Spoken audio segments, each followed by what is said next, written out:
Hey you guys, it's Luet here.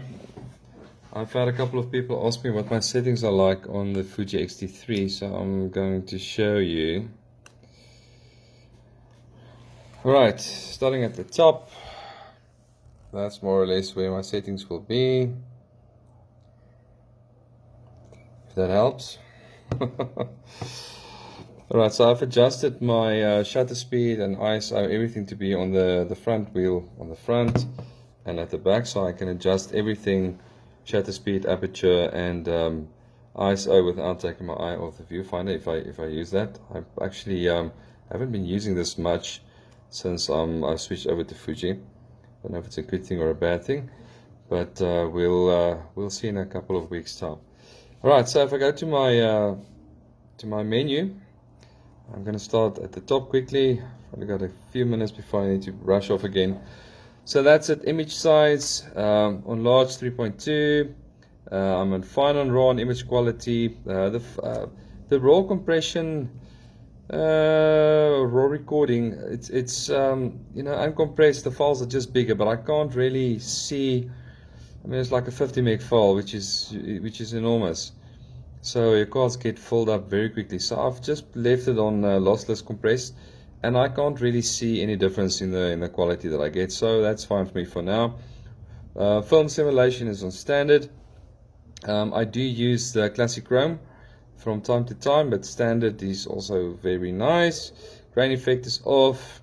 Color chrome effect is off. White balance, I like shooting in Kelvin, although Fuji is really amazing with auto white balance.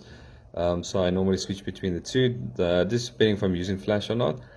Dynamic range, I've left that on auto. You can actually put it there on 100, 200% or whatever.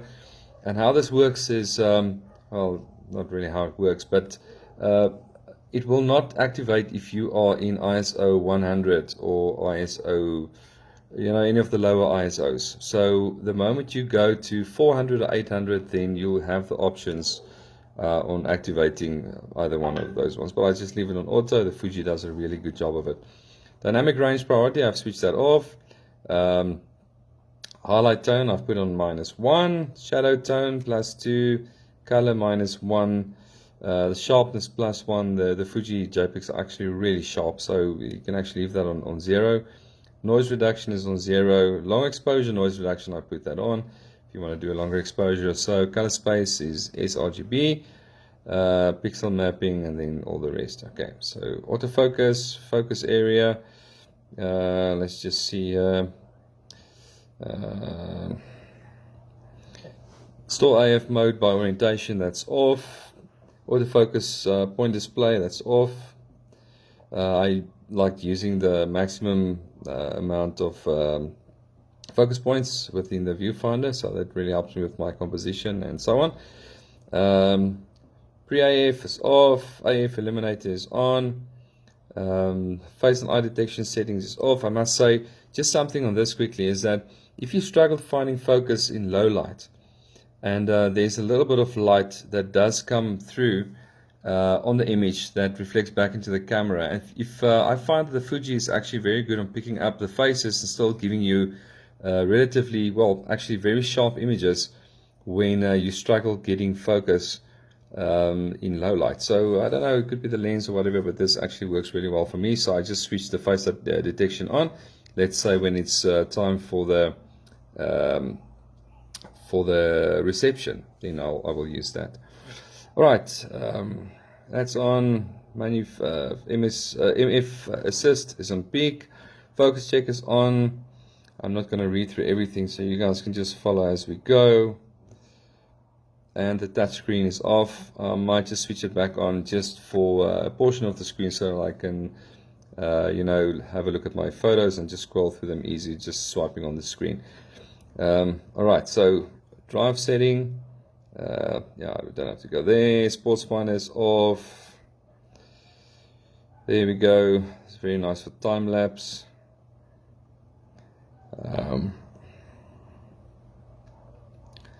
Yeah, you can also obviously set your auto 1, auto 2, and auto 3. You can set it yourself.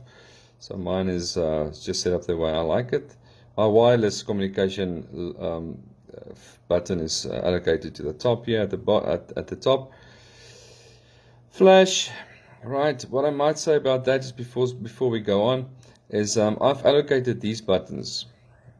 You know, these 4 little buttons over here. So if I press down, then that would be my flash settings, because you know, I want to switch over to high-speed sync, or second curtain or first curtain. I haven't got a lens on, so, or a flash, so this will actually not work for high-speed sync.